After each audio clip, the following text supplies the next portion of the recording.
নমস্কার বন্ধুরা, welcome to এসটিউনিক sports. বন্ধুরা, এই ভিডিওতে আমরা কথা বলবো বেশ কিছু ফুটবল আপডেট নিয়ে। যেখানে আজকে ইস্টবেঙ্গলের ম্যাচ ছিল, প্রস্তুতি ম্যাচে ডিমি হামিদরা গোল করেছে, সেই ম্যাচ নিয়ে কিছু আলোচনা রয়েছে। ডুরান্ড কাপে ইস্টবেঙ্গলের পরবর্তী ম্যাচ খুব কঠিন চ্যালেঞ্জ হতে চলেছে অস্কারের জন্য, সেই নিয়ে কথা বলা, ট্রান্সফার নিউজ, এছাড়া অনেক ফুটবল আপডেট নিয়ে আলোচনা রয়েছে এই ভিডিওতে। তাই ভিডিও শুরু করার আগে একটাই রিকোয়েস্ট, চ্যানেলে যারা প্রথমবারের জন্য এসেছো মনে করে চ্যানেলটাকে সাবস্ক্রাইব করে নিও, তাহলে প্রিয় দলের খেলার সমস্ত আপডেট তোমরা এখানে পেয়ে যাবে। তো চলো আর দেরি না করে ভিডিও শুরু করা যাক। তো ইস্ট বেঙ্গল কিন্তু তাদের ডুরান্ড কাপের প্রস্তুতি হিসাবে কিন্তু আজকে একটা ফ্রেন্ডলি ম্যাচ খেলেছে ভবানীপুরের সঙ্গে। ম্যাচের রেজাল্ট নিয়ে যদি আমরা কথা বলি, ইস্ট বেঙ্গল কিন্তু 4-2 গোলে আজকের ম্যাচ জিতেছে এবং আজকের ম্যাচে কিন্তু জোড়া গোল করতে দেখা গেছে। মিগুয়েল ফিগুয়েরা সে কিন্তু 2টো গোল করেছে, এছাড়া দিমিত্রিয়স সেও কিন্তু 1টা গোল, এবং পরবর্তী সময় সাবস্টিটিউট প্লেয়ার হিসাবে কিন্তু হামিদ আহদাদ 1টি গোল করে। এবার ম্যাচ তো পুরোপুরি ক্লোজ ডোর হয়েছে। আজকে অনেক রকম ফেক নিউজ ঘুরে ফেলাচ্ছে, সেসবে কান দিও না। যতটুকু সাধারণ আপডেট এই ম্যাচটা থেকে বেরিয়ে আসছে সেটা হচ্ছে, প্রথম থেকেই ইস্টবেঙ্গল 4 জন বিদেশিকে নিয়ে খেলেছিল।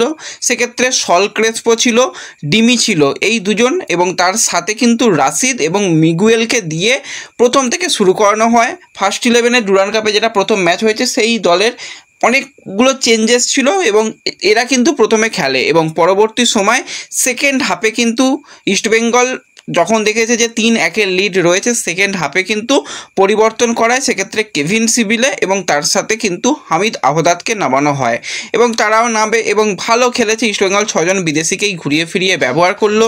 ইন্ডিয়ান প্লেয়ারদেরও একটু পজিশানগুলোকে দেখে নেওয়া, ঝালিয়ে নেওয়া, সেটা কিন্তু আজকে করা হয়েছে। এবার আজকে এই মিনিটে গোল করেছে, এই মিনিটে পেনাল্টি পড়েছে, অনেক কিছু ঘটনা, সেই সবে কান দিও না। ক্লোজ ডোর ম্যাচ ছিল, কেউ দেখেনি, এগুলো শুধুমাত্র মন গড়া একটা ব্যাপার স্যাপার, সেসবে কান দিও না। তো আজকের ম্যাচে কিন্তু এরকমটাই হয়েছে, কিন্তু সবথেকে পজিটিভ ব্যাপার যেটা, সেটা হচ্ছে আপ ফ্রন্টের প্লেয়াররা কিন্তু গোল পাচ্ছে।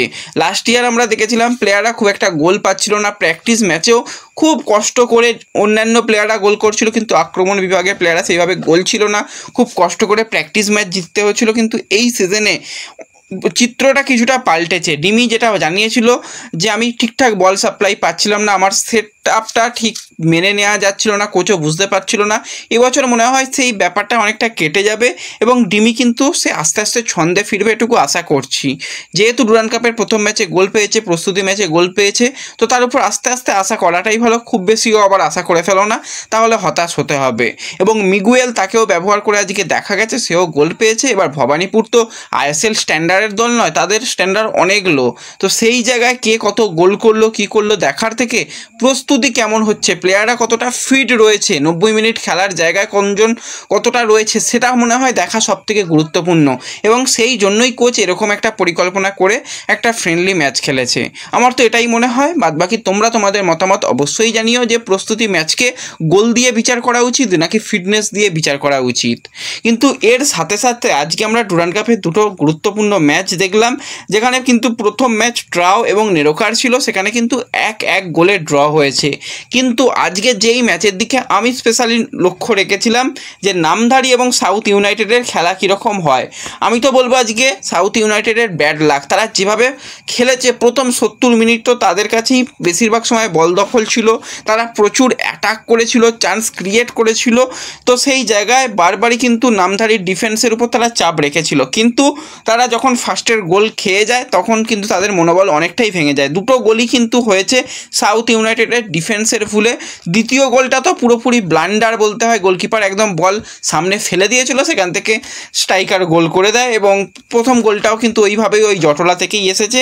কিন্তু নামধারীর যেটা দেখে আমার মনে হলো, তাদের 2 জন দিয়ে উইঙ্গার তারা কিন্তু খুব অ্যাক্টিভ রয়েছে, যেভাবে উঠে নেমে অ্যাটাক তৈরি করছে, খুবই ভালো। ইস্টবেঙ্গল যদি মাঝ মাঠ জিতে নিতে পারে, আমার তো মনে হয় ম্যাচটা জেতার সম্ভাবনা রয়েছে। কিন্তু অবশ্যই নামধারী ইস্টবেঙ্গলকে একটা বেগ দেবে, এটুকু আমার মনে হচ্ছে আজকে খেলা দেখে যেরকমটা মনে হলো। এবং তারাও হাতে কয়েকটা দিন সময় পেয়ে যাচ্ছে পরবর্তী ম্যাচ খেলার জন্য, তো সেক্ষেত্রে তারা বেশ কোমর বেঁধে নামবে, এটুকু বলাই চলে। এবং ডুরান্ড কাপ তো সবে শুরু হয়েছে, এখনও বেশ কিছু দল তারা এখনও ম্যাচ খেলতে শুরু করেনি, বিশেষত নর্থ ইস্ট তারা ম্যাচ খেলেনি, মোহনবাগান ম্যাচ খেলেনি।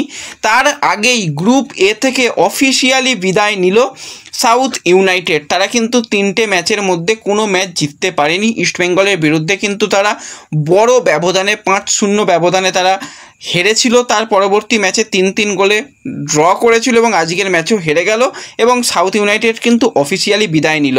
এবং এই ইস্টবেঙ্গল গ্রুপের মধ্যে কিন্তু অবশ্যই ইন্ডিয়ান এয়ারফোর্সও একটা ভালো প্রতিপক্ষ ইস্টবেঙ্গলের জন্য, এবং সাউথ ইউনাইটেডও যথেষ্ট বেগ দেবে সেটা বলাই যায়। তো ওভারঅল এই দুটো ম্যাচ ইস্টবেঙ্গলের জন্য খুব টাফ ম্যাচ হবে, কারণ আমরা ভেবেছিলাম যে বাদবাকি প্রতিপক্ষরা অতটাও খুব একটা ভালো নয়, কিন্তু যা খেলা দেখা গেল দুটো ম্যাচ ইস্টবেঙ্গলের জন্য খুব চাপের ম্যাচ হবে। তো অবশ্যই টিমকে গিয়ে তোমরা সাপোর্ট করো, কারণ সিজনের প্রথম দিকে ভুল ত্রুটি থাকবেই। টিমের একটা সাপোর্ট পেলে প্লেয়াররা কিন্তু আলাদা মোটিভেট হয়ে খেলতে পারবে। তো অবশ্যই মাঠে যাও, টিমকে সাপোর্ট করো, অনলাইন টিকিট অ্যাভেলেবেল রয়েছে, টিকিট কাটো, রিডিম করো এবং পারলে সবাই মাঠে যাও। এবং এর সাথে সাথে আমরা যদি একটুখানি মোহনবাগান সুপার জায়েন্টকে নিয়ে কথা বলি, তারা কিন্তু তাদের প্রথম ম্যাচই খেলতে চলেছে ডার্বি ম্যাচ দিয়ে। মোহামেডানের মুখোমুখি হবে কিন্তু আগামীকাল সন্ধ্যা 7টা থেকে ওয়াইবিকে স্টেডিয়ামে। তো সেই ম্যাচটা খুবই হাড্ডাহাড্ডি ম্যাচ হবে এবং অবশ্যই এই ম্যাচের জন্য কিন্তু অধিনায়ক হিসাবে ভিশাল কাইতকে আমরা দেখতে পাবো। সুভাশিস বোস এই ম্যাচটার জন্য নেই, এছাড়া মনবীর সিং সেও কিছুটা হলেও রিহ্যাব করছে, তাকে নিয়েও এখনও সিদ্ধান্ত নেওয়া হয়নি। বাদবাকি যে সমস্ত ইন্ডিয়ান প্লেয়ার রয়েছে সেখানে টোটাল 18 জনের একটা স্কোয়াড ঘোষণা হয়েছে, সেখানে প্লেয়াররাই খেলবে।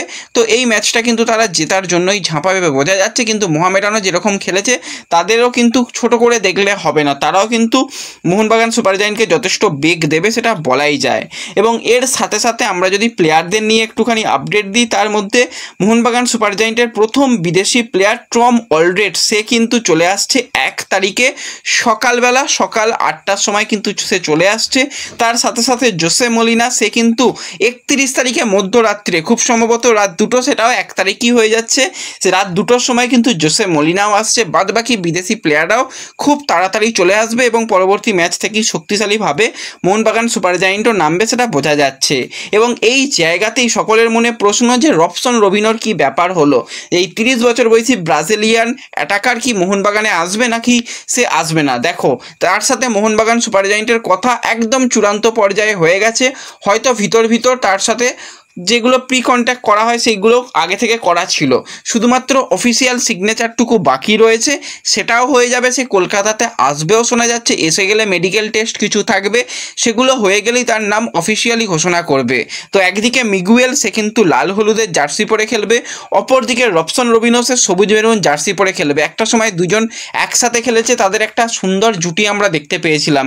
এবার দুই প্লেয়ারকে আমরা দুটো আলাদা দলে খেলতে দেখব এবং দুই প্রধানে দেখব। অবশ্যই ডার্বি ম্যাচ তো জমে যাবে এই দুই প্লেয়ারকে দেখার জন্য। তো আশা করছি সমস্ত প্লেয়াররাই কবে আসবে সেগুলো জানতে পারলে তোমাদের জানিয়ে দেবো আমাদের সোশ্যাল মিডিয়া পেজে। তাই যারা এখনও আমাদের সোশ্যাল মিডিয়া পেজকে ফলো করোনি, তো অবশ্যই ডেসক্রিপশন বক্সের লিঙ্ক এবং ফার্স্ট কমেন্টের লিঙ্ক থেকে ফলো করে নিও। তো দেখা হবে পরবর্তী ভিডিওতে, ধন্যবাদ।